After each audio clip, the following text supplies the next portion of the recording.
दोस्तों आप सभी लोगों का मेरे यूट्यूब चैनल पे स्वागत है। दोस्तों आज के वीडियो हम फुलरीन्स के बारे में डिस्कस करेंगे। दोस्तों आज का वीडियो को शुरू करते हैं। दोस्तों पहले कार्बन की केवल दो एलियोट्रॉपी थी, जो डायमंड और ग्रेफाइट थी, लेकिन ये जो फुलरीन है तो ये फुलरीन कार्बन की नई एलियोट्रॉपी होती है। दोस्तों फुलरीन का molecular formula C60 C70 C84 etc, मतलब कार्बन की इस नई एलियोट्रॉपी फुलरीन में कार्बन के बहुत सारे एटम इन्वॉल्व रहते हैं। दोस्तों फुलरीन का जो स्ट्रक्चर होता है तो वो बकी बॉल की तरह से होता है, या हम कह सकते हैं कि फुलरीन का स्ट्रक्चर फुटबॉल की तरह से होता है। दोस्तों जो फुलरीन है तो फुलरीन को बकमिनिस्टर फुलरीन भी कहा जाता है। दोस्तों ये जो बकमिनिस्टर फुलरीन नाम है तो ये नाम अमेरिकन आर्किटेक्ट बकमिनिस्टर फुलर के नाम पर रखा गया है।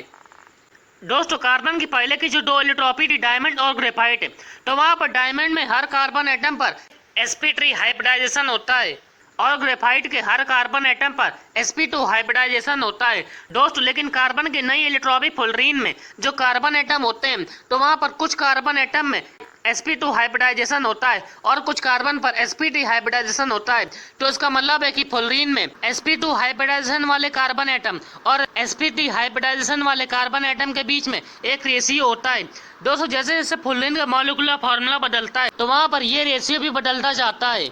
दोस्तों अब हम C60 और C70 मॉलिक्यूलर फार्मूला वाले फुलरीन के स्ट्रक्चर के बारे में जानेंगे। तो आइए पहले C60 मॉलिक्यूलर फार्मूला वाले फुलरीन के स्ट्रक्चर की तरफ चलते हैं। दोस्तों C60 मॉलिक्यूल में ये ऑब्जर्व किया गया है कि वहां पर 60 कार्बन एटम आपस में मिल करके एक बकी बॉल की तरह स्ट्रक्चर का फॉर्मेशन करते हैं। दोस्तों वहां पर उस बकी बॉल के तरह स्ट्रक्चर में 12 पेंटागोनल रिंग रहती हैं और वहां पर 20 हेक्सागोनल रिंग रहती हैं।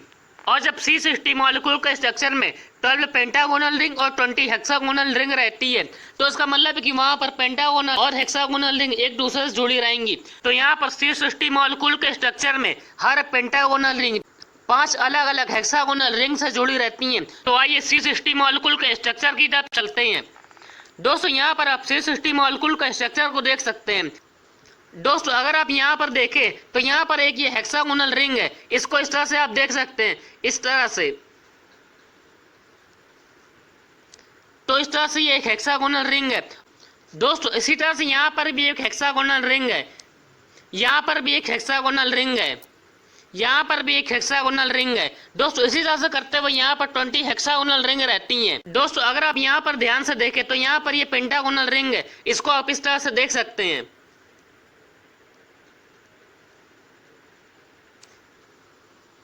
दोस्तों इसी तरह से यहाँ पर भी एक पेंटागोनल रिंग है। तो इसी तरह से यहाँ पर 12 पेंटागोनल रिंग रहती हैं। दोस्तों अगर हम यहाँ पर इस पेंटागोनल रिंग को ले ले तो 5 अलग अलग हेक्सागोनल रिंग से जुड़ी हुई है, जिसमें एक रिंग ये वाली है, एक रिंग ये वाली है, एक रिंग ये वाली है, एक रिंग ये वाली है और एक रिंग ये वाली है। तो इस तरह से ये पेंटागोनल रिंग 5 अलग अलग हेक्सागोनल रिंग से जुड़ी हुई है। तो ये तो C60 मॉलिक्यूलर फार्मूला वाले फुलरीन का स्ट्रक्चर हो गया। दोस्तों अब आगे की तरफ चलते हैं। दोस्तों अब हम C70 मॉलिक्यूलर फार्मूला वाले फुलरीन के स्ट्रक्चर की तरफ चलते हैं। दोस्तों C70 मॉलिक्यूल में ये ऑब्जर्व किया गया कि वहां पर 70 कार्बन एटम आपस में मिल करके एक रग्बी बॉल की तरह से स्ट्रक्चर बनाते हैं। दोस्तों वहां पर उस स्ट्रक्चर में 12 पेंटागोनल रिंग रहती हैं और 25 हेक्सागोनल रिंग रहती हैं। तो आइए C70 मॉलिक्यूल के स्ट्रक्चर की तरफ चलते हैं। दोस्तों यहाँ पर आप C70 मॉलिक्यूल के स्ट्रक्चर को देख सकते हैं। दोस्तों यहाँ पर 12 पेंटागोनल रिंग रहती हैं और 25 हेक्सागोनल रिंग रहती हैं। दोस्तों अगर आप यहाँ पर देखें तो यहाँ पर एक हेक्सागोनल रिंग है और इसी तरह से यहाँ पर भी एक हेक्सागोनल रिंग है, ये भी एक हेक्सागोनल रिंग है, ये भी हेक्सागोनल रिंग है, ये भी हेक्सागोनल रिंग है।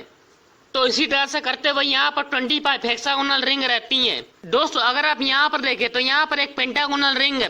दोस्तों इसी तरह से यहाँ पर भी एक पेंटागोनल रिंग है। दोस्तों इसी तरह से यहाँ पर 12 पेंटागोनल रिंग रहती हैं। तो इस तरह से ये C70 मॉलिक्यूलर फार्मूला वाले फुलरीन का स्ट्रक्चर हो गया। दोस्तों अब आगे की तरफ चलते हैं। दोस्तों अब हम जानेंगे कि फुलरीन का क्या यूज होता है। तो आइए फुलरीन का यूज के बारे में जान लेते हैं। दोस्तों आइए पहले यूज की तरफ चलते हैं। दोस्तों फर्स्ट यूज होता है ऐसे लुब्रिकेंट्स। दोस्तों फुलरीन का यूज हम लुब्रिकेंट के रूप में करते हैं। दोस्तों ये इसका फर्स्ट यूज है। दोस्तों सेकंड यूज होता है ऐसे सुपर कंडक्टिंग मटेरियल। दोस्तों फुलरीन का यूज सुपर कंडक्टिंग मटेरियल की तरह से करते हैं। दोस्तों ये तो इसका सेकंड यूज हो गया। दोस्तों इसका थर्ड यूज होता है एस एन ऑप्टिकल लिमिटर। दोस्तों फुलरीन का यूज हम ऑप्टिकल लिमिटर के रूप में भी करते हैं। दोस्तों ऑप्टिकल लिमिटर से यहाँ पर मतलब है दोस्तों हम फुलरीन का यूज करके किसी भी लाइट की लिमिट तय कर सकते हैं कि हमें कितनी लाइट चाहिए कितनी नहीं चाहिए। दोस्तों ये इसका थर्ड यूज हो गया। दोस्तों फोर्थ यूज होता है एज अ कैटलिस्ट। दोस्तों फुलरीन का यूज हम कैटलिस्ट की तरह से भी करते हैं। दोस्तों ये इसका फोर्थ यूज हो गया।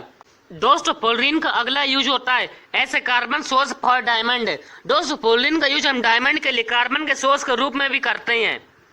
तो इस तरह से ये फुलरीन के कुछ यूज हो गए हैं। दोस्तों इसी के साथ हमारा आज का वीडियो कंप्लीट होता है। दोस्तों उम्मीद करता हूँ आप लोग को मेरा ये वीडियो अच्छा लगा होगा। दोस्तों फिर मिलेंगे एक और नए वीडियो के साथ।